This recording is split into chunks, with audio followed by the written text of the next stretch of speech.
Bismillahirrahmanirrahim. Assalamualaikum warahmatullahi wabarakatuh. Kembali lagi bersama saya Rio Wijaya di sebuah kisah misteri.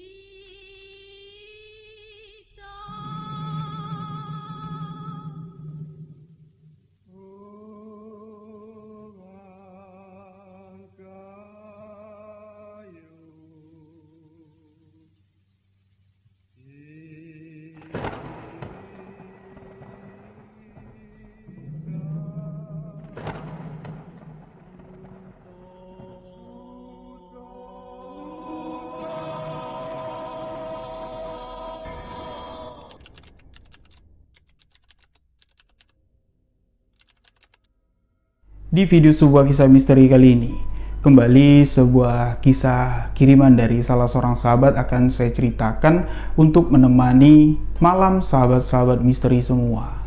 Kisah ini datang dari sahabat misteri kita yang bernama Bang Anton yang berdomisili di wilayah Tangerang. Beliau ingin menceritakan kejadian ketika bekerja di salah satu pembangunan tol yang ada di wilayah Jabodetabek. Nah, sebelum masuk ke dalam alur ceritanya, untuk sahabat yang baru bergabung, baru mendengarkan kisah misteri yang saya ceritakan, sahabat boleh mengklik tombol subscribe, aktifkan notifikasi loncengnya agar tidak ketinggalan video sebuah kisah misteri selanjutnya. Jangan lupa follow akun sosial media saya, TikTok, Instagram di rio.wijaya91. Bagi sahabat yang mau berbagi cerita pengalaman misteri, boleh tuliskan cerita lalu kirimkan ke alamat email sebuahkisahmisteri@gmail.com atau hubungi WhatsApp yang ada di bawah ini. Insya Allah kisah kiriman sahabat akan saya bawakan di video sebuah kisah misteri selanjutnya. Nah, kita akan masuk ke dalam kisah misteri yang dibagikan oleh Bang Anton. Jadi Bang Anton menceritakan Bang Anton ini punya adik laki-laki yang bernama Andi, atau di sini kita sebut saja Adi ya. Ini namanya Andi tapi panggilannya tuh Adi, sahabat-sahabat. Nah, adik dari Bang Anton ini ya, ketika dia lulus dari SMK, dia ngotot sekali mau ikut Bang Anton kerja di proyek pembangunan tol. Yang mana keinginan dari Adi ini tentunya ditolak, dilarang oleh ibu dan bapak dari Bang Anton.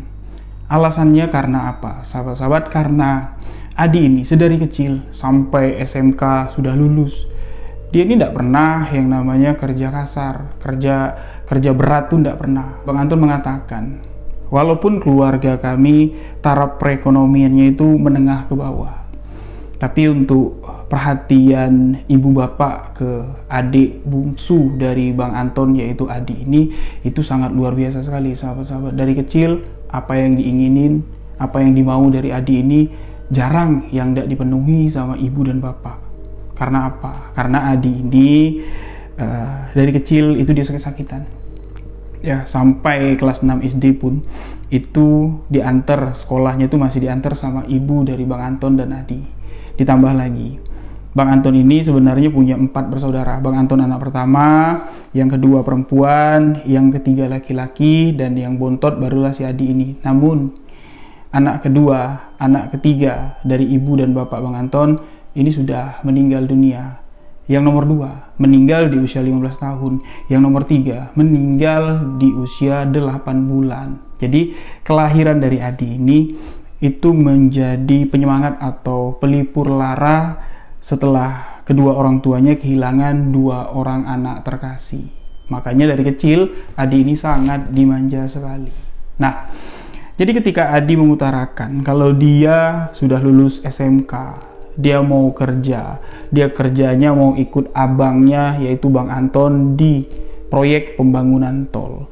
Ibu bapak dari Adi ini mengatakan, "Nak, ngapain kamu jauh-jauh ikut abangmu? Sebulan sekali baru pulang, 2 bulan sekali baru pulang. Apa kamu tidak mau lanjut kuliah?" Tanya bapak dari Adi dan Bang Anton ini. Adi menjawab, "Enggak lah, aku tidak mau. Aku kasihan sama bapak, aku kasihan sama ibu. aku juga tidak mau mengganggu penghasilan atau uang yang didapat dari Bang Anton. Bang Anton pastilah dia mau ngumpulin duit, mau menikah, mau rumah tangga. Ya enggak lah, aku mau mandiri kayak Bang Anton. Aku mau ikut abang kerja. Keras sekali keinginan Adi ini untuk ikut abangnya bekerja. Nah, lantaran keinginan Adi yang begitu besar, ya sampai-sampai Bang Anton ini disalahin sama ibu bapaknya. Ton, pasti kamu yang ngajak-ngajak adik kamu. Pasti kamu yang nawarin adik kamu untuk ikut kerja di proyek. Pasti kamu nih yang punya ulah. Bang Anton mengatakan, enggak, sumpah. Bahkan ketika Adi mengatakan ikut abang kerja di proyek, aku sangat menentang. Aku bilang pikirin ibu dan bapak. Kamu di rumah aja lah, jagain ibu dan bapak. Ditambah lagi sekarang ibu sudah sakit-sakitan. Kamu rawat ibu, kamu jaga ibu, biar abang yang kerja. Kalau kamu mau kuliah, mau kursus, biar aku yang biayain. Tapi tetap keinginan keras dari Adi sudah bulat, dia mau ikut abangnya bekerja. Nah, dasar anak manja ya. Kalau nggak dikasih, pastinya ngambek. Tentunya kedua orang tua Bang Anton dan Adi tidak sanggup diambekin sama anak bontotnya ini, dan akhirnya izin pun diberikan untuk Adi ikut kerja sama Bang Anton di proyek pembangunan tol. Nah, setelah diizinkan, mereka pun berangkat. Jadi kerja di proyek tol itu liburnya cuma sebulan sekali, sahabat-sahabat. Itu pun cuma 2-3 hari. Lalu lanjut lagi balik ke proyek. Kalau kita tidak balik, tentunya posisi kita akan diganti dengan pekerja baru. Nah, konsekuensi itu sudah diketahui sama Adi. Dan di perjalanan, Adi banyak bertanya sama Bang Anton. Kira-kira apa-apa saja yang mesti dikerjakan. Bang Anton tidak bisa menjawab, yaitu tergantung nanti. Ya, apa yang dikasih tugas sama mandor, ya kamu kerjain. Jadi kamu jangan berharap kalau kerja nanti tuh bisa deket-deket sama abang. Ya mudah-mudahan kita bisa sama-sama kerja di satu titik. Ya kalau enggak, ya kita bakal misah. Kamu baik-baik kerja, jangan terlalu diforsir. Ingat istirahat dan ingat penyakit kamu. Adi ini dari kecil tuh sakit-sakitan, sahabat-sahabat. Bahkan ya sebelum ikut kerja itu penyakit asma yang diderita Adi ini masih sering kumat, masih sering kambuh. Apalagi kalau hujan, cuaca dingin, malam-malam pastilah asmanya tuh kambuh. Jadi dibekalilah dari rumah sama ibu bapaknya itu banyak obat asma yang biasa diminum, itu dibeli banyak-banyak sebagai bekal, dan mantel, jaket yang tebal, ya itu banyak dibawa, disuruh ibu bapaknya. Kalau malam kamu pakai 2 lapis, takutnya kedinginan. Dimana di proyek tol mereka ini tidurnya itu di camp. Ya camp seadanya, camp pekerja. Nggak bisa ya nyari tidur yang nyaman, itu nggak bisa. Jadi situasi itu diketahui ibu dan bapak. Kekhawatiran mereka sangat besar sekali setelah Adi dan Bang Anton berangkat pergi bekerja di proyek pembangunan tol. Hari pertama bekerja, ya semua pekerja kumpul lah. Banyak juga anak-anak baru. Jadi mandor yang mulai instruksi, yang sudah berpengalaman ya lanjutlah kerja yang kemarin. Nah, sedangkan yang anak-anak baru ini ada dibagi menjadi beberapa divisi, sahabat-sahabat. Nah, pertama si Adi ini ditugaskan di dapur, belum ditugaskan di lapangan. Ternyata Bang Anton yang dekat dengan mandor proyek ini nitip lah, nih adikku mau ikut kerja, tapi awal-awal jangan kasih kerja yang keras dulu. Jadi ya biarinlah di dapur. Ternyata itu adalah pesan atau Bang Anton yang minta tolong, bekerjalah. Sebulan bekerja, semuanya berjalan lancar. Dalam 1 bulan itu ada cuma 2 kali penyakit asma dari si Adi ini kumat, tapi tidak terlalu parah. Pulanglah di bulan pertama, Bang Anton sama si Adi pulang ke rumah untuk ketemu ibu bapaknya.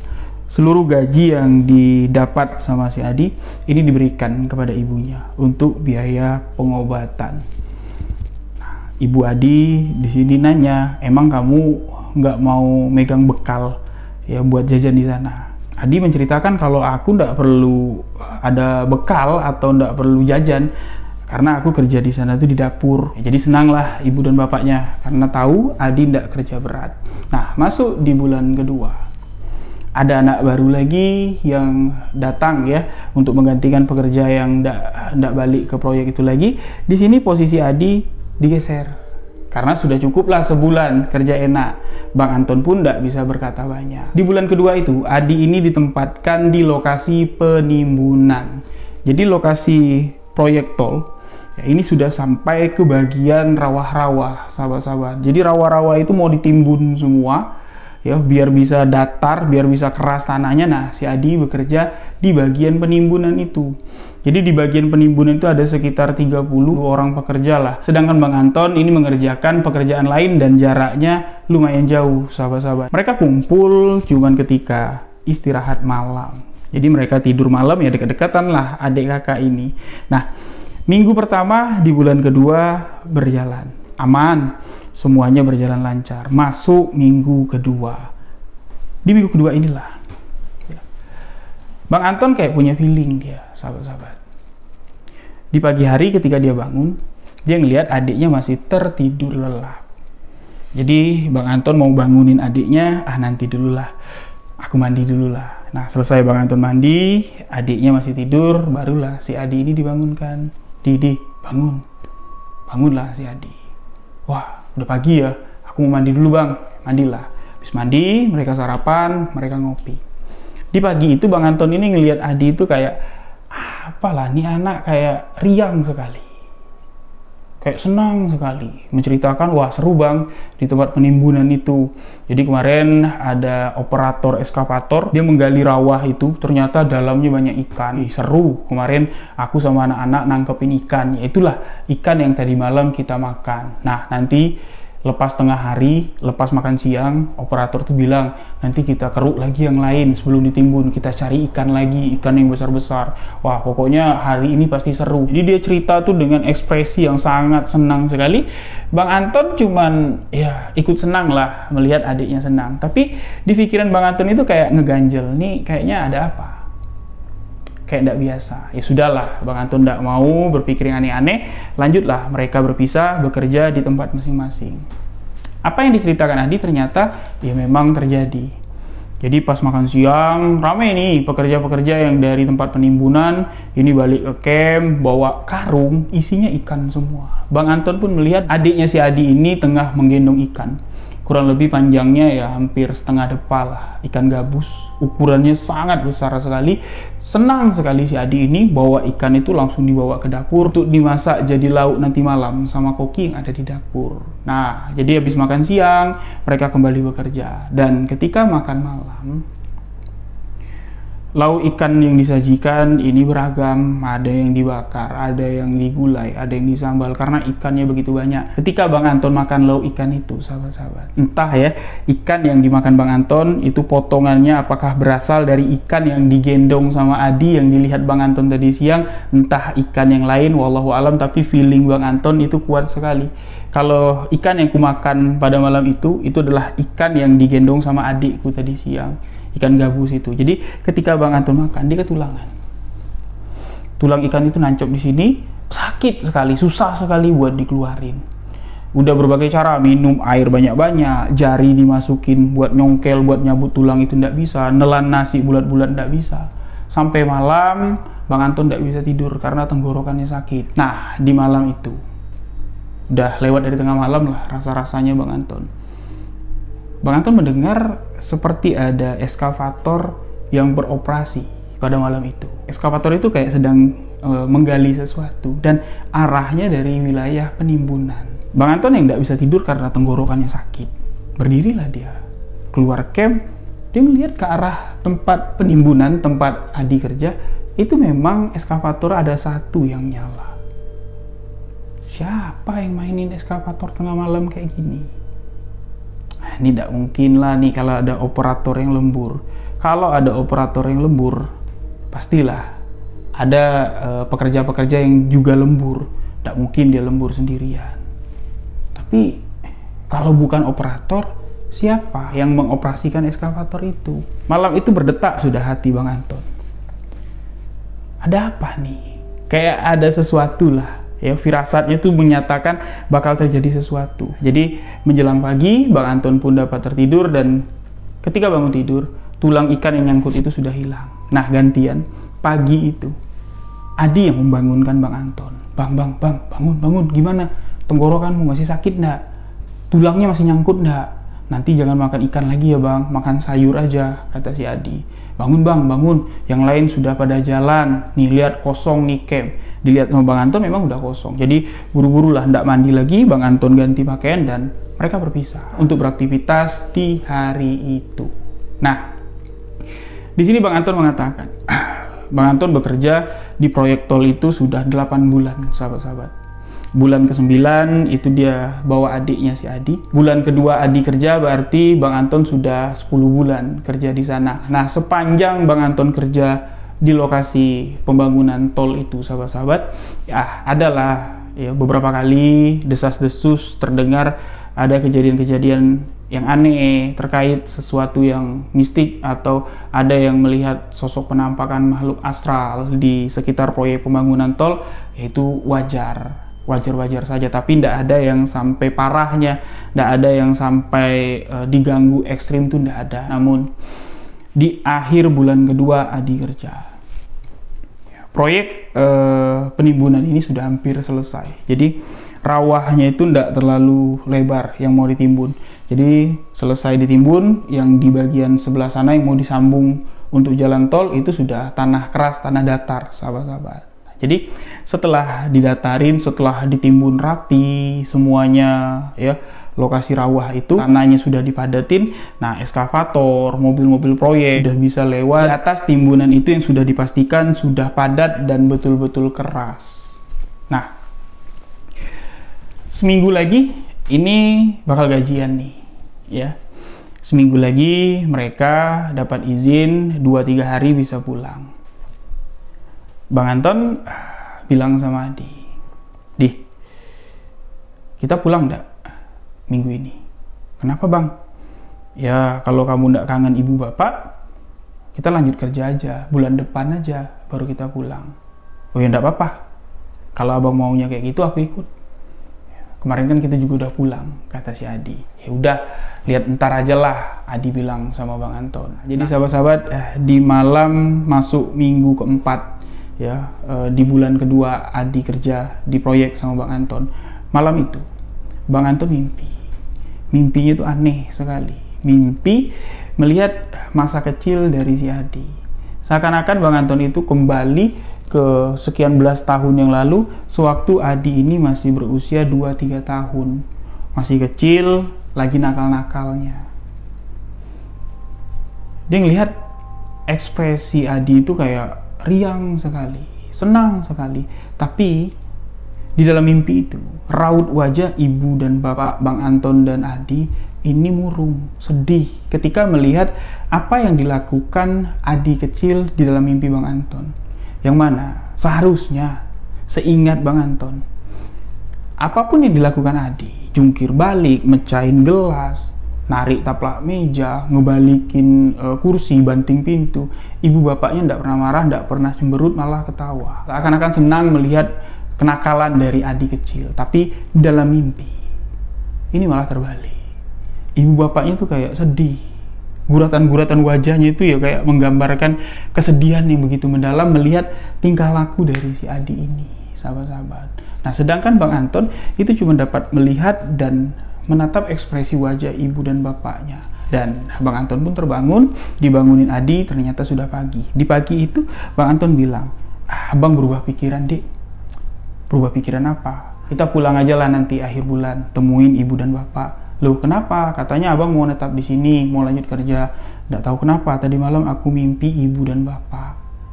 Aku mimpi ibu bapak tuh wajahnya sedih." "Loh sama, aku juga mimpi," si Adi bilang. "Aku mimpi diomelin sama ibu dan bapak."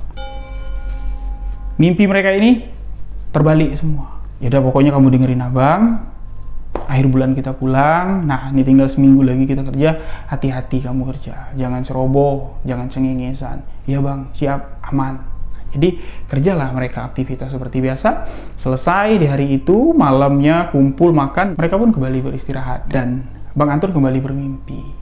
Di mimpi itu Bang Anton ini tidur di dalam sebuah rumah, kayak dalam ruangan lah, tapi ruangan itu kosong, cuma ada tembok-tembok, tidak ada perabotnya. Tidur di lantai, tiba-tiba saja Bang Anton ini dibangunkan oleh seorang laki-laki tua. Nang, bangun. Bangunlah Bang Anton ini, terkejut dia melihat laki-laki tua itu. Ki, kamu siapa? Aku sekarang di mana? Bang Anton nanya sama si Aki tua itu. Si Aki ini tersenyum dan menarik tangan Bang Anton. Berdirilah Bang Anton. Si Aki ini nuntun Bang Anton keluar dari rumah. Tapi untuk keluar dari rumah atau dari ruangan kosong itu, rasanya tuh jauh sekali. Nggak ketemu-ketemu pintu keluarnya. Dan di situ si Aki ini sembari ngobrol sama Bang Anton. Aki itu mengatakan, awasi adikmu. Awasi. Suruh lebih hati-hati. Kalau bisa, pulangkan lebih awal. Kenapa, Ki? Emang adikku di mana sekarang? Adikku kenapa? Si Aki menjawab, bahaya. Bahaya. Sampaikan ke adikmu, hati-hati, dan kamu perhatikan, awasi adikmu. Jangan sampai cuman kamu yang pulang sendiri. Langkah Bang Anton dan si Aki yang menuntun tangannya pun itu sampai ke sebuah pintu.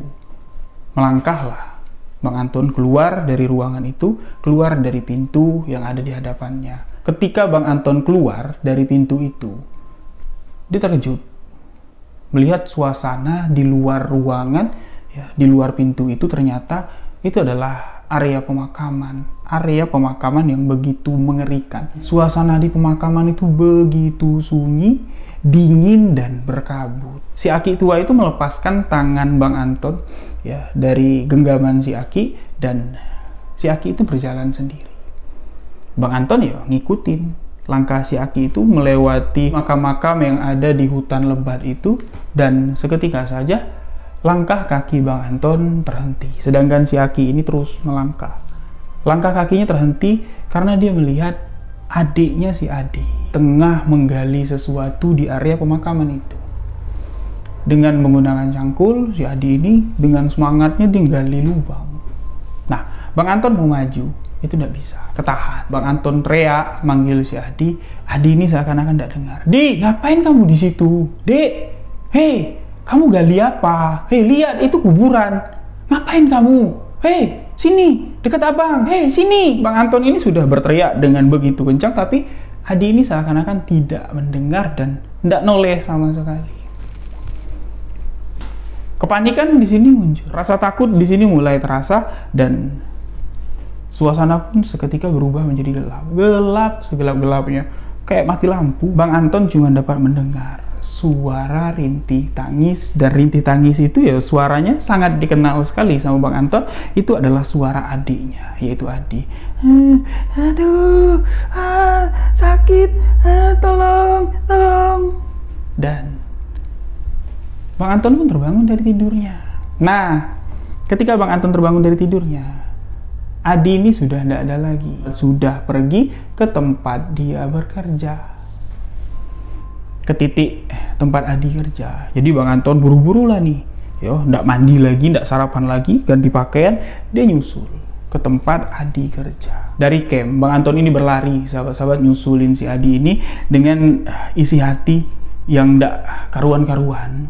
Otak Bang Anton ini udah banyak lah bercabang-cabang mikirnya, ini akan ada terjadi sesuatu nih, ini apa arti mimpi ini, kok Adi ini ada dalam mimpiku dengan suasana yang begitu mengerikan, terus juga dia merintih gitu ya, merintih kesakitan. Wah, ini tidak betul nih, aku harus cepat sampai ke tempat Adi kerja, ya, bawa dia balik ke camp kayak gitu kan, mau diceritain apa yang dimimpiin sama Bang Anton. Nah, ketika Bang Anton sampai ke tempat Adi kerja, Bang Anton ini bingung ya, karena rame ya, orang-orang yang kerja di sana pakai rompi sama, pakai helm sama, pakai safety sama. Mana lah adikku? Di. Dan orang-orang yang ada di sana, Bang Anton teriak manggil Adi, di. Ya, orang-orang itu cuek aja, kayak ndak peduli lah dengan si Bang Anton ini. Dan setelah keliling-keliling nyari, Bang Anton ketemu sama si Adi. Dan saat ketemu, Bang Anton melihat kalau Adi ini melakukan gerakan yang sama di dalam mimpi, sedang nyangkul. Semangat sekali dia nyangkul, entah apa yang disangkulnya. Bang Anton langsung nyamperin, ngambil cangkul yang dipegang sama si Adi. Adi kaget, loh bang, kok kamu di sini? Kamu pindah kerja di sini juga ya? Kamu bantu-bantu di sini juga ya? Ndak. Yuk, kita ke camp dulu. Ada yang mau aku omongin. Loh kenapa? Aku lagi kerja. Ntar diomelin sama mandor. Itu urusan aku. Gampang lah. Yuk. Nah, ngikutlah si Adi ini. Setibanya di camp diceritain, si Adi malah ketawa. Abang tuh sama kayak ibu, sama kayak bapak. Terlalu mengkhawatirkan aku. Aku baik-baik aja. Abang lihatlah tadi aku sedang kerja. Kerjanya ndak berat juga kok, kerjanya ndak bahaya juga, tidak membahayakan, si Adi bilang. Yaudah, Bang Anton senang karena adiknya tahu situasi mana yang bahaya, mana yang ndak. Bang Anton cuma berpesan, hati-hati, pokoknya hati-hati. Dah, mereka pun berpisah. Bang Anton kembali kerja, Adi pun kembali kerja. Sekitar jam 2:30 sore, tiba-tiba saja ada 2 orang yang nyamperin Bang Anton ini ya di tempat dia kerja, ngasih kabar, bang, abang dipanggil sama mandor di ujung. Bang Anton bertanya, kenapa? Ada apa? Kok aku dipanggil? Udah tahu kenapa bang? Mandor yang mana? Tuh di sana di ujung, di tempat penimbunan. Teng. Apa ya istilahnya, darah Bang Anton ini kayak langsung turun kayak gitu. Badannya langsung lemas dan pikirannya langsung ndak aja yang dibayangkan. Adi. Dia langsung lari. Setibanya di TKP, setibanya di tempat penimbunan tempat Adi kerja, orang sudah ramai nih sahabat-sahabat. Nah si mandor itu langsung ngejar si Bang Anton, langsung ngerangkul dan pelan-pelan ngomongnya. Ton, adikmu kenapa? Mana adikku? Sabar. Pelan-pelan. Adikmu tadi kejeblos. Kejeblos di mana? Kejeblos apa? Kata Bang Anton. Tuh, kamu lihatlah. Yuk, sama-sama kita lihat. Jadi, di kerumunan pekerja-pekerja yang ramai, itu tanahnya itu kayak amblas, sahabat-sahabat. Tanah perbatasan antara rawa dengan tanah keras. Di situ amblas. Saat terjadinya tanah amblas, Adi sedang ada di titik itu dengan sebuah eskavator. Jadi saking kan dalamnya, eskavator itu cuman kelihatan pantatnya saja, sahabat-sahabat. Dari pantat eskavator yang kelihatan sampai ke atas ke permukaan yang ditimbun ada kali sekitar 12-13 meter turun ke bawah. Itu belum lagi lumpur yang masuk ke bawahnya. Melihat itu Bang Anton langsung lemah, sahabat-sahabat. Dia teriak manggil adiknya, Adi, sautin di, ini abang Anton, Adi. Tapi tidak ada sautan dari dalam. Jadi mandor ini bingung, dia panik, dia apa yang harus kita lakukan. Jadi sembari menunggu pertolongan datang, Bang Anton ini bertanya kronologinya seperti apa. Diceritakan menurut saksi mata nih, eskavator itu memang parkirnya di sana, rencana mau dibawa untuk ke tempat yang selanjutnya, ya, tempat tanah yang datar, ya, melewati ujung dari timbunan itu. Tapi operatornya ini lagi ngambil minyaknya habis, eskavator itu. Nah, nggak tahu kenapa adikmu itu main-main kayak anak kecil, memainkan eskavator itu. Memang kondisinya eskavator itu tidak nyala. Dia duduk seakan-akan dia memperagakan sebagai seorang operator, dan tiba-tiba saja tanah yang ada di bawah itu amblas. Eskavatornya nyemplung ke bawah, dan tentunya adikmu yang masih duduk di dalam eskavator itu ikut nyemplung ke dasar lumpur. Mendengar itu Bang Anton ini mau lompat, dia turun ke bawah mau nyelamatin adiknya, karena tidak ada satu orang pun yang turun ke bawah. Tidak ada yang berani, karena perkiraan lumpur itu ngisap, lumpur itu hidup, sahabat-sahabat. Jadi Bang Anton mau turun, dihalangin sama orang. Nah, sekitar 30 menit setelah kejadian, alat berat pun datang untuk narik eskavator ini keluar. Perlahan-lahan eskavator itu dapat dikeluarkan menjelang maghrib. Setelah eskavator dapat dikeluarkan, di dalam eskavator itu tidak ada terlihat sosok Adi. Adi ada di mana? Adi ada di mana? Adikku ada di mana? Adikku masih tinggal di bawah. Lagi-lagi Bang Anton mau terjun, mau turun ke bawah, ya dihalangin sama orang. Karena waktu sudah masuk malam, sahabat-sahabat, suasana gelap, pencarian pun tentunya akan lebih sulit lagi. Tapi tetap pihak proyek, mandor-mandor yang ada di sana tetap mengkerahkan seluruh tenaga ahli lah yang ada di lokasi itu untuk melakukan pencarian. Jadi pakai kren, itu diturunin ke bawah. Ada orang yang nyenterin ya di dekat-dekat lumpur itu, tapi tidak berani turun ke lumpur. Karena apa? Lumpur itu betul-betul ngisep. Ya, salah-salah jatuh ya bisa kesedot sama lumpur itu, bisa hilang dalam lumpur itu, sahabat-sahabat. Jadi dikasih penerangan untuk mencari di mana si Adi, tapi sama sekali tidak kelihatan tanda-tanda ada Adi atau ada kehidupan atau ada sosok seseorang ya di kubangan lumpur itu. Sama sekali tidak ada, sahabat-sahabat. Nah, di sini membuat Bang Anton begitu sedih dan bingung harus berbuat apa. Sedangkan upaya pencarian ya sudah dilakukan sampai di mana hari pun berlalu. Semalaman orang-orang yang ada di proyek tol ya ini disibukkan lah ya, nyari akal gimana bisa mencari ya kalau sudah mati setidak jenazahnya yang dapat dievakuasi. Ini ndak, boro-boro jenazahnya, tanda-tandanya aja ndak kelihatan di mana si Adi ini. Sedangkan titik jatuh eskavator itu, eskavatornya sudah dapat dikeluarkan. Nah, keesokan paginya rame. Orang sudah mulai tahu kejadian ini, sahabat-sahabat. Nah, di sini baru pihak istilahnya penanggung jawab dari pekerja-pekerja yang ada di proyek tol itu mendatangkan seorang yang dikatakan dukun. Dukun ini mengatakan kemungkinan anak yang jatuh ke dalam ini hidup itu kecil. Jangankan untuk hidup, jangankan untuk bertahan. Dapat kita temukan saja jasadnya itu udah syukur. Mau dibalikin ke atas saja jasadnya ya udah syukur. Mendengar itu ya Bang Anton semakin ndak karuan dia bingung. Mau dilaporin ke ibunya ndak mungkin, mau dikasih tahu ke keluarga ndak mungkin ya. Jadi ya dia masih berpikir positif, adiknya masih hidup. Tapi semakin kuat hati Bang Anton mengatakan adiknya masih hidup, kemungkinan itu semakin kecil. Sampai di mana sekitar jam 8 malam dukun yang ada di sana itu mulai melakukan ritual. Lengkap sudah disediakan bungo rampe sesajenannya, ada ayam, ada 1 ekor kambing juga. Ritual pun dilakukan sama si dukun, kemenyan itu dibakar, wangi sekali. Jampe-jampe pun mulai dilafalkan oleh si dukun, dan ketika si dukun ini melemparkan kembang ke dalam lubang tempat Adi jatuh, yang tadinya lumpur itu ndak bergerak, tiba-tiba saja kayak dep, kayak mendidih, meletup-letup gitu, sahabat. Kayak apa ya, kayak gunung Merapi gitu loh, kayak lahar gitu. Dan volume lumpur itu naik. Semakin dilempar kembang lagi, volume lumpur itu naik.